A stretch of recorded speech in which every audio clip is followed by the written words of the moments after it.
Okay, good afternoon, everyone. My name is Kaylee Howarth, and I am the Training and Communications Coordinator for Marigold Library System. Thank you for joining us for today's webinar. I would just like to note that on your control panel, there is a shared handout for you to access. There'll be a little link that says Handouts, and it's a PDF that you can please feel free to download. During the presentation, if you have questions, please use the questions chat box, and I will relay the questions to the presenter. Today's presenter is Catherine Richardson. Catherine is a board member for the Redcliff Library. She has developed the library's social media program and is on the advocacy committee. Her day job, she runs her own company, WebGenie Consulting, which provides computer application support and computer training. So thank you for agreeing to present today's webinar, Catherine. I will turn it over to you. That's great. Thanks very much, Kaylee. Everybody can hear me all right? I'm hoping. We're still good with the audio? I can hear you okay. Excellent. Okay. So yes, so a few years ago I did a review of what social media of libraries around the province, and what I found was that a lot of libraries started their social media programs. They started Facebook accounts, they started Twitter accounts, they did a number of things, and it was very hard, especially for smaller libraries, to maintain the account. In other words, keep posting to the account. And so this presentation is really about finding content that reflects you, finding content that will connect with your audience and really further your goals in having a social media presence. So there we go. Let's bring this up here. So here on the first slide, I give away the whole show here. This is our recipe for success. We do about 1/3 posts about library programming. About 1/3 of our posts are about community programming, things that are going on in the community, and about 1/3 is what I call library themed content. So it's not about us in particular, but it speaks to people who love to read, who are interested in books and what libraries do, like words, that type of thing. So that's our sort of mixture of posts. So let's drill down here a little bit further. Our goal is a post a day, and so a lot of little libraries say that is not possible. You know, we don't have enough programming to talk about in order to post once a day, and I'm here to say yes, it is possible. If we can do it, I think anybody can do it, and I'm actually going to show how you could probably go over a post a day if that is what you wanted to do. It is important not to just post and then be absent from the social media scene for long periods of time. People are not going to hang around and wait for you to get back to them. So you've got to keep posting, basically. So here's our first secret. We never post just once about scheduled items, about things that we're talking about. And if you think about it, I'm sure that you've had this experience where somebody wants to show you something that's happening online, and they say, well, let me just find that post. The next thing you know, they've got their finger on their phone and they're spinning the screen like a hamster on a wheel, going backwards, trying to find that post or that piece of information that they wanted to share with you. So we don't believe in making people hamster wheel back through their social media finds to find the information. Most people, they're going to give up if they have to do that, if the search is too hard. So we want to make it easy for people to find the things that we are talking about. And so we never just post once. We schedule and repeat our posts. So for example, our first post, if we have an event, would occur 2 or 3 weeks before the event. The second post 3 to 7 days before the event. And the third post on the day of the event, when things are happening itself. So that means that any item is going to be multiplied into a minimum of 3 posts and possibly more. I usually try and think about what does it take to get something onto my calendar. You know, nobody advertises to me just once. I have to be told repeatedly in order to do something, to get it onto my calendar, to get it onto my horizon. So if you have at least 10 programming events a year, that's 30 posts following that rule of thumb. Here's an easy next one. Statutory holidays. Post about the 12 statutory holidays 3 times each. That's an additional 36 posts. And what might that look like? You know, you don't have to say the same thing, you know, Easter's coming, Easter's coming. The first post might be to remind people when the holiday is, and Easter is always a good one because everybody's perpetually confused when Easter is happening. And you might link to an item in your collection that offers a crafting or historical connection to that holiday. The second post, let's say our week to 3 days before the event, you're reminding people to stock up, come into the library and stock up before the closure.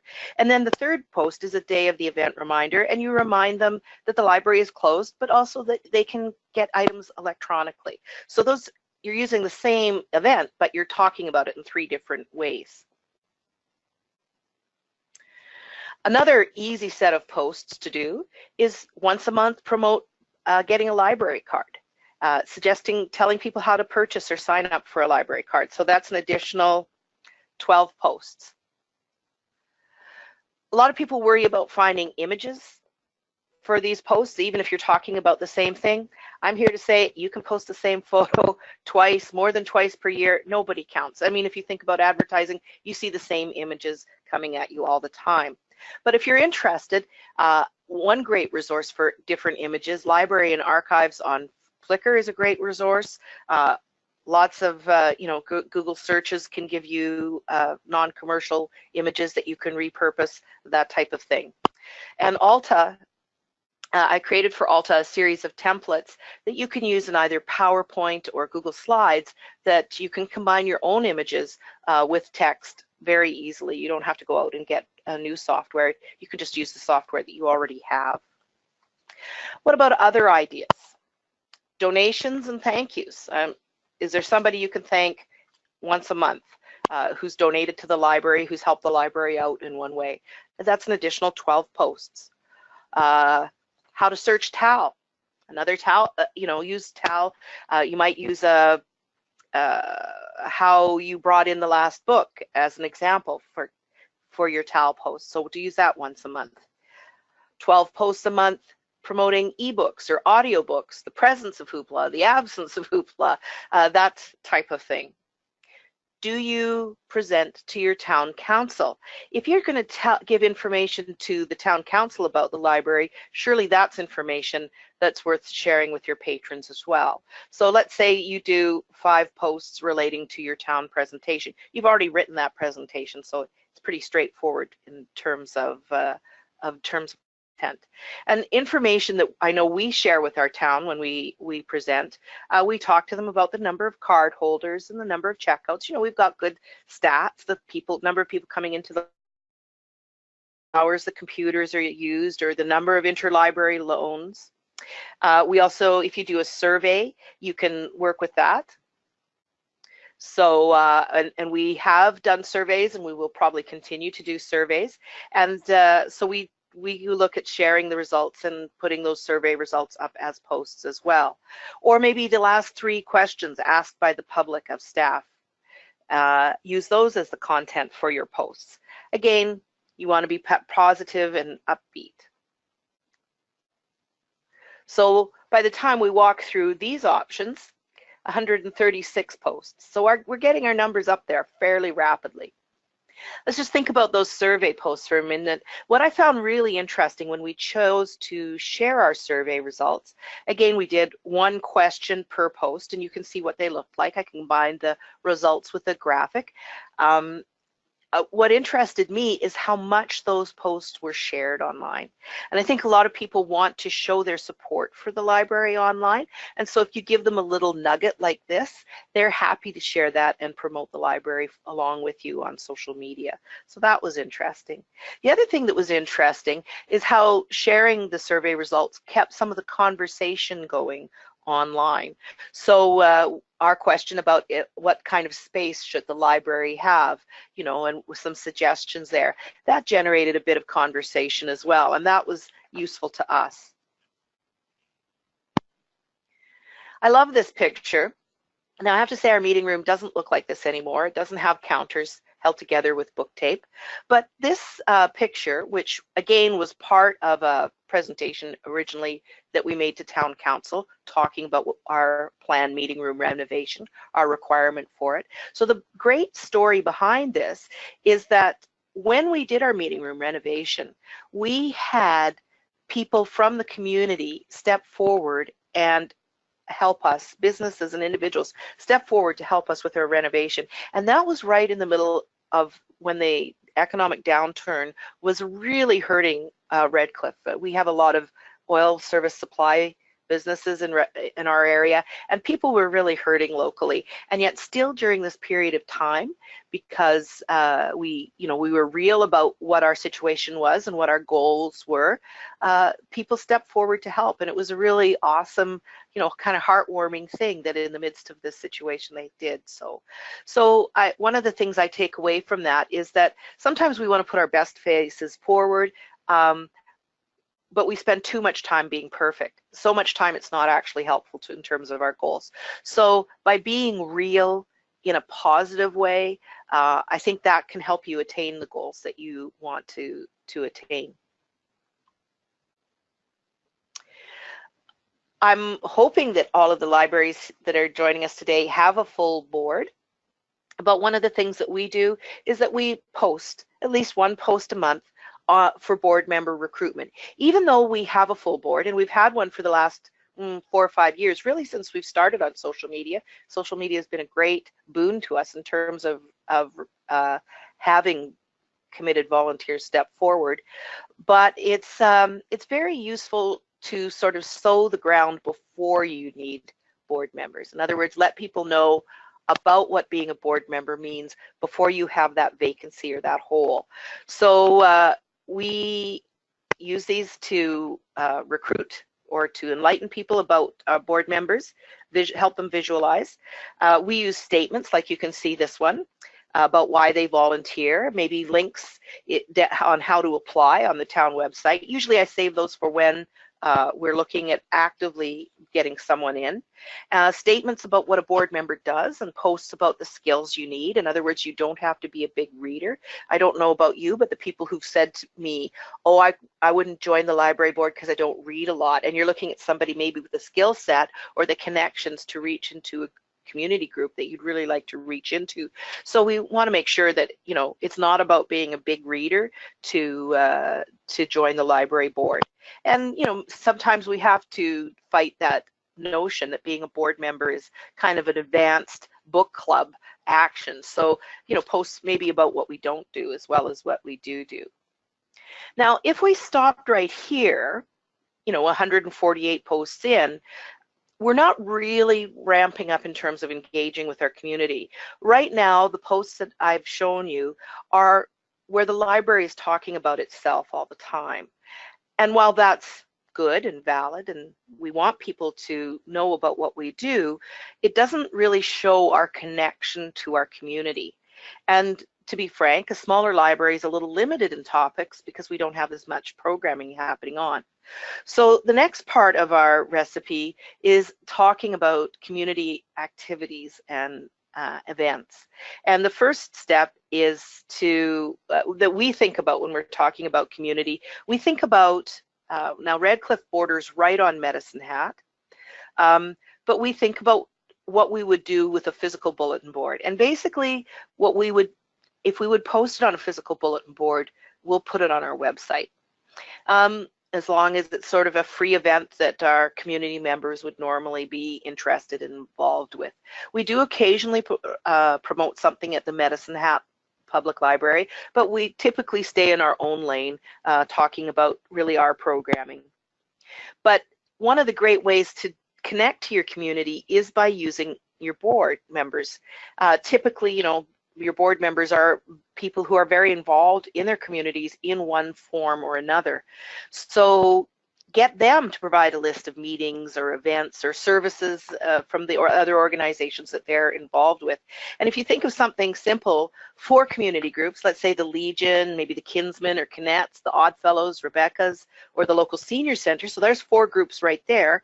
If they meet 8 times a year, you've got, and you just give notification of those groups' meetings, That's 32 posts as a minimum, more if there's other activities that they're doing. And if any of these groups are meeting at the library, that's a bonus too, because you're talking about what the library is doing while you're promoting these other groups.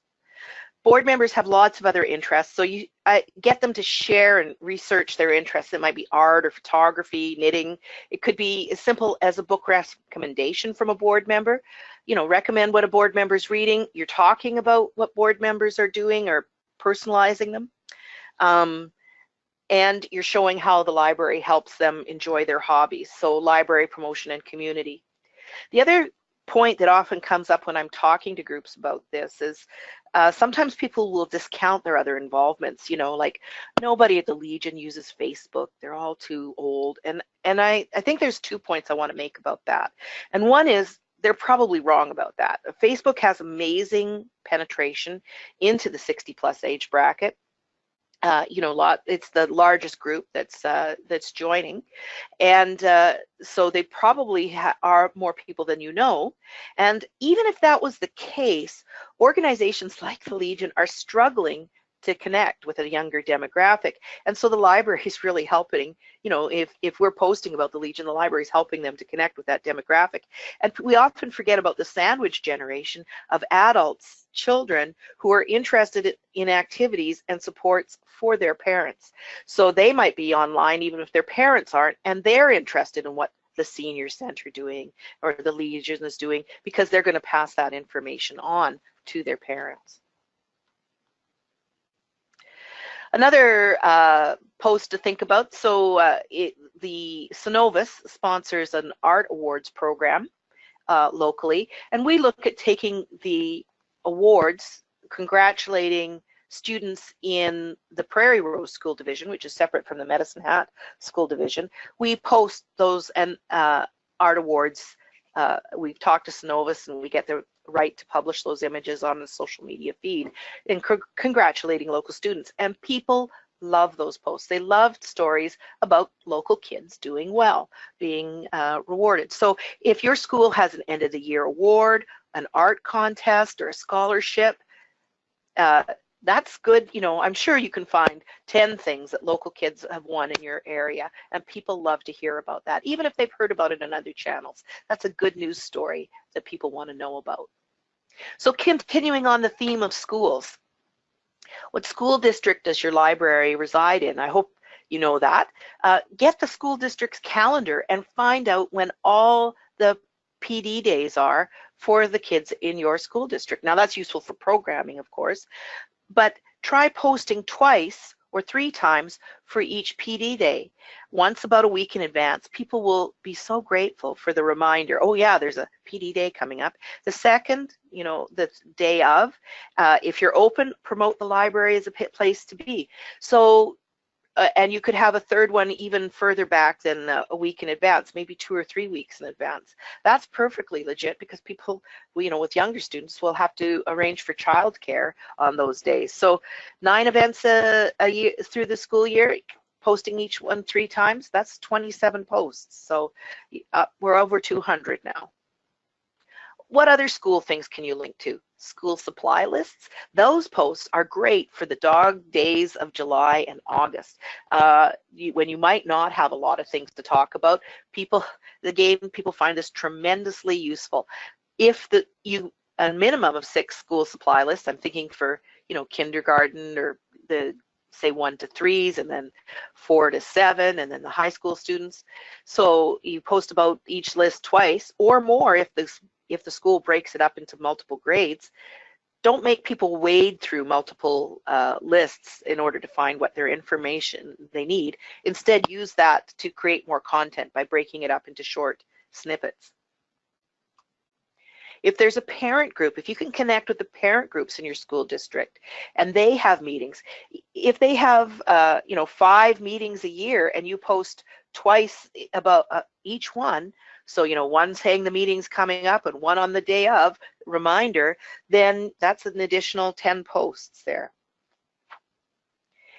Youth groups, if you can connect with youth groups, I don't know, Cubs, Scouts, Guides, Brownies, hockey groups, skating groups, 4-H, church youth groups, maybe the spring soccer league or baseball leagues.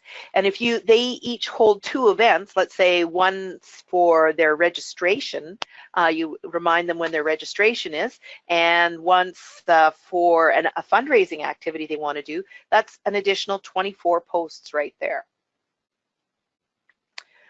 How about health information? When are the flu shot clinics? Is there a mom and baby wellness clinic? Any district or health information? And you know, posting when the walk-in clinics are. So you can see by the outline here, I've just walked up and taken a photograph at the local walk-in clinic and posted that online, and people love that and refer to it all the time. So again, you think about the library's role as a resource of information, you're just taking that information and putting it out there on a new channel. Maybe your town or your region has community events. Redcliff offers some. So is there a town or county information that you can help post?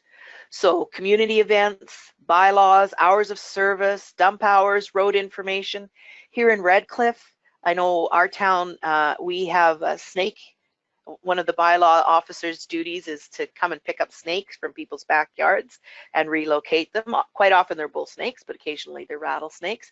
And whenever one of those snake pictures are posted, we get huge track back if we share that with the community. People are always very interested in where the snakes are. During our summer heat wave last year, we got the post about our extended water park hours got lots of shares. People wanted to know what was going on there. And find additional community partners that you can work with to repost materials. So if you have a local museum or local attractions, repost their information as well. Sometimes I get a lot of pushback, again, from people about reposting other organizations' information. And what I'm going to share with you now is a really terrific example of how helping another organization helped us in terms of our social media reach. And it's just such a perfect example. So what you see here is a post, you know, one of our typical posts. About 69 people reached. That was a few years ago, where our average is probably about 70 or 90 now. We've grown a little bit. But at the time, and the 69 reach of 69 was pretty great, pretty average for one of our posts. And you can see it was posted September 11th at 9 in the morning. So watch what happens when we promote another group's activities. And I want you to take a look at the timestamp on this as we go along. So that afternoon, in the early afternoon, we posted a reminder that the Guides and Scouts were having registration for Redcliff, and that it was going to be the next day and the date. So it was a very timely post. People are getting just-in-time information to remind them about what this group was doing. And 159 people saw that post. So that's a good reception for that post. But what's really fascinating is what happens next. So that was at 2 o'clock. This post went out the same day, 6:30, and it reached 451, which by my calculation, and this is for our Shake, Rattle, and Read program, is the parents, aunts, and uncles of every child in that age range in Redcliff. I think everybody must have seen it. So by talking about somebody else's group, we lifted our own the viewing of information about our own group. And what was also fascinating, as I scrolled back, I could see that what people did is they said, oh, the library's got good information. Here's this stuff on Cubs and Guides, and here's this stuff on Shake, Rattle, and Read. And then they went back through our stream and looked at all of our previous posts, you know, for about the previous week. So every post that came out during the previous week got more attention as people went back through our stream, because they could see we were a good resource for information. So that's why you need community information, and why people should share their information with you. They're helping themselves and the library share more strongly. Alta has got additional sharing library-themed content, and the Marigold and other regionals have stepped forward as well to help create additional content for people to post locally. This particular post again was made with the PowerPoint template, combining, so it's sized, the image is sized for a Facebook feed. You can see by its dimensions there. People love library-themed content. So we do author birthday quizzes, and you can connect with us in Redcliff, and we'll be happy to share our spreadsheets of quizzes with you. And if you do your own research, we'd love to see what you come up with. But if we do 4 quizzes a month, and when I just count the quiz as a single post, that lifts us up to 339 posts. Now, I wouldn't really count a quiz as one post, because the way we do it in Redcliff is we hand out a series of clues over the day. So we might start off at 7 in the morning and say, can you guess this famous Canadian author who was born September 12th in 1943? And then a couple of hours later comes our next clue. You know, he was born on an island. Then a couple of hours later, the next clue. One of the stars of his movie, of his famous novel, and has a play based on his poetry about Billy the Kid. We always get interaction with these quizzes, sometimes not a lot, but people notice them. They definitely get noticed. And then by the end of the day, you know, we'll have a final clue and we'll reveal that this was Michael Ondaatje. We have a series, a database of a series of spreadsheets of literary birthdays. So we pull those out as well. We might do 3 birthdays a month. I use those to fill kind of holes in our calendars. You know, I don't really have something to talk about that day. Do we have somebody who was born today that I can mention? And I always, if I can, try to link the author if they've got a book in our collection too. So that kind of brightens that all up. And in case you're wondering, the green and the purple coloring that I have here, so this is just a screenshot from one of my spreadsheets, that shows me that that's a weekend. So that lets me know whether I want to post it on that day or not. So here, all unnoticed, we've gone up to 375 posts. So we've broken the 365 mark. From here on in, it's all gravy. So another thing that we like to share is word love, and here's some of the resources that we like to use. So people who like to read, they do like puns and they do like words. So the Merriam-Webster Dictionary often has posts both on Twitter and on Facebook that we share. Another fun Facebook site is the Grandiloquent Word of the Day. I share that when I can. Puns. People love, the worse the puns are, the more they like to groan at them, right? So we've got Pun-Based Humor has a Facebook site that images I can share. And author quotes are always a great thing to share as well. Or book humor. The Goodwill Librarian on Facebook has a good series that we like to share. Or Bookish Buzz is also a great site for book humor. And you can just take those images and amend them. So I just stuck the library in there instead of the bookstore. Now, one of the things that comes up is, well, how are you managing to publish all of this? You have a job, the librarians have jobs, like how do we keep up with this? So we do a lot of pre-scheduled content. I would say that the majority of our content is pre-scheduled. In fact, that's what I'm going to work on after the webinar, is I'm going to sit down and do some more work on the pre-scheduling of Redcliff's content. So pre-scheduled content versus live, that is posting in the moment, allows us to create content at times that's convenient for me as a volunteer. I can do it when I have time, maybe at the end of the day or a snippet of time. It allows for proofing, so that although I know people love it when a library makes a typo, we hate to do it. So that allows us to proof. It allows the library staff to focus on what's going on for daily activities. And it allows board members to bring their wide range of perspectives to the social media feed.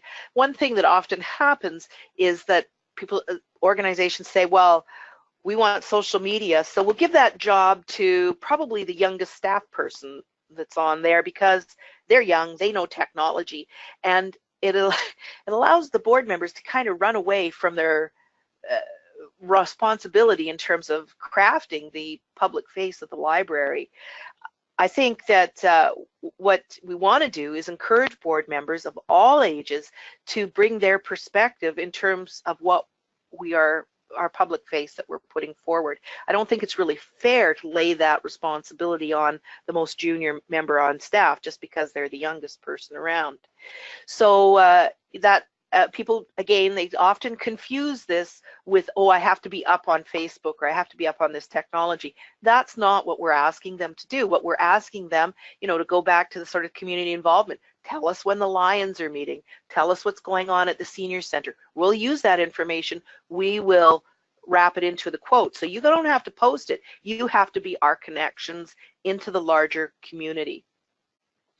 And by pre-scheduling in this way, then library staff are free to interact online when they need to. So as events are happening during the day. So, if something goes on, they can be online. If they get a question on Facebook, they can be online. Their time is not taken up by reminding everybody when all the holidays are and when the library is closed and open. So our plan for success has looked like this. We created a social media committee, and so it's made up of board members, and we focus on, again, that pre-scheduled content so that the library staff doesn't have to do that. We pre-schedule it using, in our case, we use a combination of if this then that and spreadsheets and Google Calendar, although we might be moving to a product called Zoho, which allows us to have multiple logins and a very nice interface, which I think will work for a wider range of our social media committee members. I'm a real Excel nerd, so the spreadsheet doesn't make me nervous, but I know not everybody gets the same joy out of Excel as I do. And then the library staff answer questions and post in response to activities in the library. So, if somebody comes in with a check, the librarian's free to post about that and say thanks right there. Anything that's time sensitive, they take care of that because they don't have the other stuff. Catherine, sorry, yes? Don't mean to interrupt. There's a question. Please. Yeah? Somebody is asking how many posts would be considered too many? Like how many per day do you think would be too many? So we kind of said more than 5 or 6 is probably too many. The one time we sort of relieve that is when we're doing a quiz, because we assume that if somebody's following along with a quiz, they like all the activities. But if I see more than 6, I don't want to see more than 6. I'm probably somewhere around 4. I would be happy with. That would be a happy 5 or 6 would be on the high side, and the low side is just one thing a day. Does that answer the question? Yes, thank you. Yeah. Okay. I know that seems like a lot, and I wouldn't say that we're up at that high level that often, so we're not running people's goodwill by talking too much. So another thing that we want to think about is some tips about making your posts shareable. It's great if people are paying attention to you online. It's even better if they share your message, because now it's not you, it's somebody else talking about you, which is great. So do use pictures and video. People, there's all sorts of research out there that indicate that pictures and video get more attention and more shares. But do not just take a picture of your text and make that into a graphic. Go out and find a picture and put your text onto it. And you can see the example that I have here. We were playing with some games at the library in the summertime, Tuesday and Thursday mornings, 10 a.m. to noon, outdoors on the library lawn. So there's our text in it, but you notice it's in the context of an image showing some of the game equipment. You don't need anything fancy, somebody with their phone combining it. But that makes it much more shareable. And if I just had the text, even if it was a fun font on a background, and I turned that into an image, Facebook won't let you boost that post. So you couldn't advertise that, use that as the basis for advertising, because it is just text. They actually have rules about the amount of imagery versus the amount of text on a picture, as amount of space, I guess, probably, that text takes up. And so they won't allow something that is just text to be promoted in an ad form at all. And the other disadvantage of burying or making all your text into an image and then just posting the image is that you can't, you've taken away from your ability to use a hashtag or anything searchable, because if somebody is searching for games at the library, I'm going to post this on Facebook or Twitter with a series of hashtags and text accompanying it. And then if somebody's searching and they search for the hashtag, they're going to get the picture anyways with the information on it.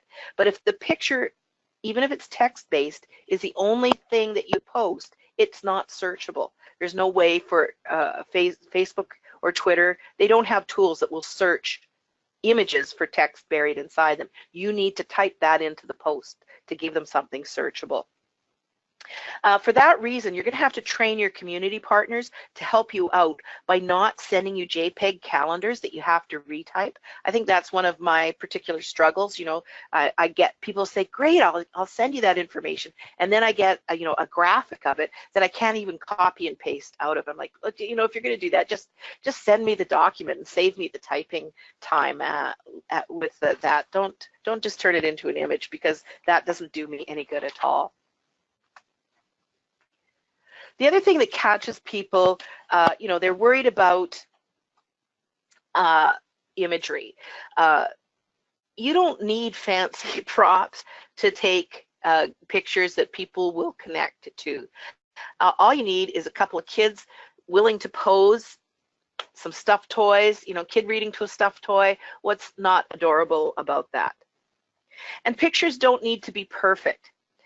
You can use them as a launching point and add filters and effects, if you're using a tool like PowerPoint, and you can make something out of a mediocre picture. This is our town's water park, and I know this is probably one of the best pictures you'll ever get of it. It's actually quite hard to photograph in an interesting way, or maybe I'm not a photographer and I've just never seen anyone doing it. Anyhow, but I could take that picture and add some filters and effects. For anybody local, that's still recognizably the water park because of the water tower in the background, and add some text on it. It's now been cropped to the right dimensions, and it's still recognizable. It's more interesting that the original picture, which by the way came from the town's website, so I didn't even run around and take that picture. I just borrowed it and modified it, and I've got a perfectly good image to work with. Alta has some resources, so they've got some workshops set up, and we've got some online resources like the templates I've mentioned. The templates in Excel are available from Alta or from myself through the Redcliff Library, and the templates for PowerPoint that enable you to size things for Facebook, Twitter, and I think I've got one for Pinterest too. And we're trying to create various content libraries of evergreen material, and I think an example would be the Canadian author quizzes. I might not post about Michael Ondaatje every year, but every second year he might make an appearance on the quiz. So once we've researched those questions, you can reuse them going forward into the future. So yeah, there's some of the talks that are available and workshops that are available through Alta. So lastly, if you're walking away from this and you want a to-do list, I love when we end with to-do lists, then what do you need to take care of? And I would say, first of all, you need to make sure your social media policies and practices are in place. And when we're talking about policies and practices, I mean very straightforward ones, like who signs up for these services and who keeps the passwords. That's always a real interesting conversation when somebody leaves abruptly and you're out up the creek. Strike a social media committee to help you develop content and pre-schedule your content. And learn how to automate pre-scheduled posts. I just can't say that often enough. There's really no way that we could have kept up with the volume of posts that is our goal without pre-scheduling, and it saves so much time. And I think for me as an individual, it stops me from falling down, you know, the social media rabbit hole. I know stuff is posting automatically. I don't have to go and check it. I might look once a day, but I'm not on my phone all the time posting, and so that gives a lot of time back to me. So that makes life a lot easier. And plan a posting calendar, and I would share that with everyone so that they can get a sense of what posts are coming out when. That takes us to the end. Did anyone have any questions, Kaylee? We just had one come in asking, is there something specific that you use for pre-scheduling, or do you do it within each social media platform? So right now for pre-scheduling, we use a free service. So everything we're using currently is free. We use a free service called If This Then That. And what If This Then That we've set it up to do is to look at the library's Google Calendar. We have a special social media Google Calendar, and so that's where the posts are written to, is that Google Calendar. And so it checks every 5 minutes, and if there's a Facebook post listed as an event on the Google Calendar, it automatically takes the information from Google Calendar and posts it onto Facebook for us, or posts it onto Twitter for us, depending on our service there. And how we upload the items into the Google Calendar, that's where I use an Excel spreadsheet, and I write out the posts on an Excel spreadsheet. That allows me to manage the number of posts per day, and I upload that into Google, because you can do a bulk upload. So really it goes from the Excel spreadsheet up into Google, and then from Google, if this and that, posts it automatically for us. Now the librarian is not a fan of this, and I agree, like, not, as I said, not everybody's a big Excel geek like I am. So she uses Hootsuite. We're using the free version of Hootsuite. And it's got a nicer interface, and it's easier to work with. Now, what we're considering doing is moving to a paid service, because social media has worked so well for us. We certainly didn't start with the idea of paying in mind, but it has worked so well for us, and we want to make it easier for more members of the board, other than just myself, and more members of the staff to help with social media. So we're looking at a platform called Zoho, which has a nice interface like Hootsuite, and it allows multiple people to sign on. Right now, if you're using the free version of Hootsuite, everybody gets the same username and password, whereas Zoho allows you to have like 2 or 3 users at the same time, all with their own username and password, and you can give them different levels of access and manage it that way. So I think it'll be, and it allows bulk uploads once you go to the paid service. For Hootsuite, you have to go to the paid service for bulk uploading as well. So I think that's probably where we'll go, not this year, but maybe next year we'll actually start paying for that. We'll probably route some money from our advertising budget into the paying for it, simply because social media has worked so effectively for us there. But I mean, for the last 5 years, we've used nothing but free services, and you certainly can very easily do a lot with just those free services. Okay, we have another question here. Do you use your personal Facebook account to manage the library page, or is there a professional Facebook page? So I'm going to give kind of 2 scenarios here.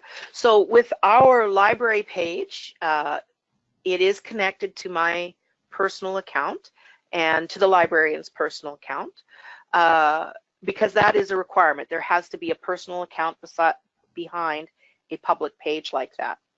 However, with Alta, we wanted, because of the nature of volunteers turning over, we created a Alta social media personal account, which is theoretically against the rules of Facebook, but we don't seem to be in trouble for it.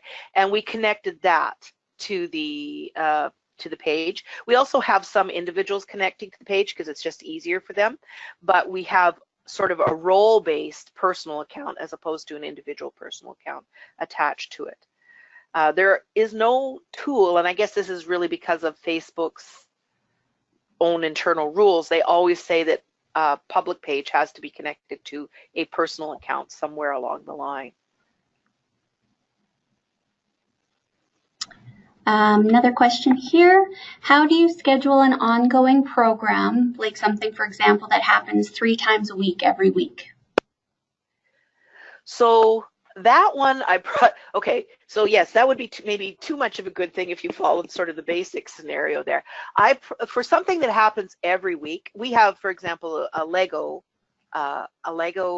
program during the fall. Before it starts, I might do a couple of posts saying, hey, the Lego program's starting, you know, look for it on this date. And then once it's going, I just have morning reminders the morning of, you know, the Lego program is at 9, and all adults and children are welcome to attend, right? And I might change up the imagery attached to it because I'm posting it every week. So I have maybe a series of different images, but the same text. And I just have a day of reminder. And that's the way I would do a 3-day-a-week program is, you know, remember today at 10, we're having the mom's reading group or something. And I probably would not say, hey, you know, 2 weeks from now, we're also going to have the Mom and Tots reading group. I think I would just, because that's happening with such frequency, I would just say something on the day of. Again, you know, the benefit we saw with our mom's reading groups is by posting on the day, if you post at the right time, you could see people open up their phones and they're reminded, oh yeah, I can go to that.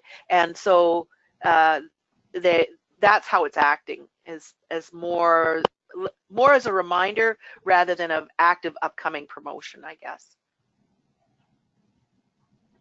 And somebody just made the comment that you can also create Facebook events, and that's helpful because it allows you to choose multiple dates and times. Yeah, that's true. Now that can't be automated, right? You have to go in and do it. So in terms of, so you can't pre-schedule the creation of events, but events do allow, and they allow for more options for promotion and sharing too. So I think that's something we're going to get into more going forward with our programming, is having more events because of the sharing aspect. And somebody is wondering if there are any sample policies available. So I think we have some. And I believe that PLSB also has some on file.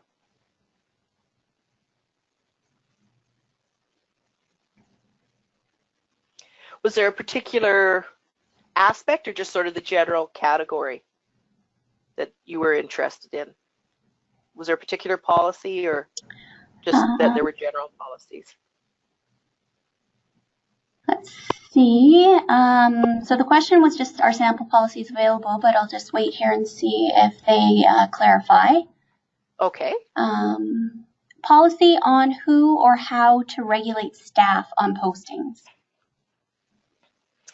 So I know in our case, we have assigned, you know, the librarian, and she's the major person that I'm working with, but she has also given access to various staff who work under her direction. And so we as a board haven't written anything about this is who can or can't, because we're leaving that task for her to manage and assign. So we haven't said anything specific there. And then anything that we post, like for example, if I'm posting, it's very clearly coming from the library account. It's not coming from me as an individual. On times when I have represented the library as an as a board member, I've cleared that with the with our chair. Some questions came up and I was probably the best person to answer it, but I cleared that with the chair, actually by the phone first before I went and typed my answer online. And that, I think, hews more to the spirit of our rules, which are policies which were already in place about talking to the media and representing the library. We've just sort of followed along from what was already present in that policy. And somebody is wondering, is there a way on Facebook to schedule a shared post versus having to post it live? To schedule a shared post, when you say shared, can they expand on what they mean?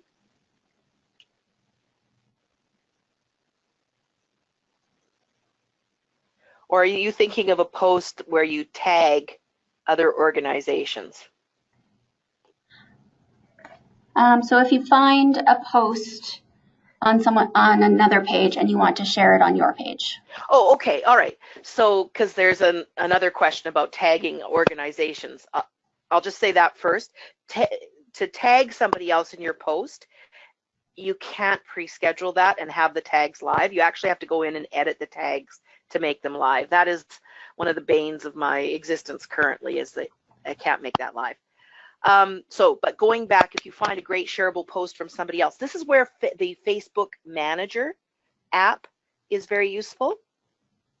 And I've got it, it's got to be, I'm not sure whether, I use it on my phone and my tablet, so that's where it's most convenient for me. So if I find a good post from somebody else and I want to share it at a scheduled time, you can copy the link itself, and then in Facebook Manager you can schedule it to be posted at a particular time. So yeah, when I find a good joke or book humor one, usually there's a little cluster of them, and I don't want to give away all the jokes at the same time, so I want to spread them out over a series of weeks. So I'll do that through the Facebook Manager.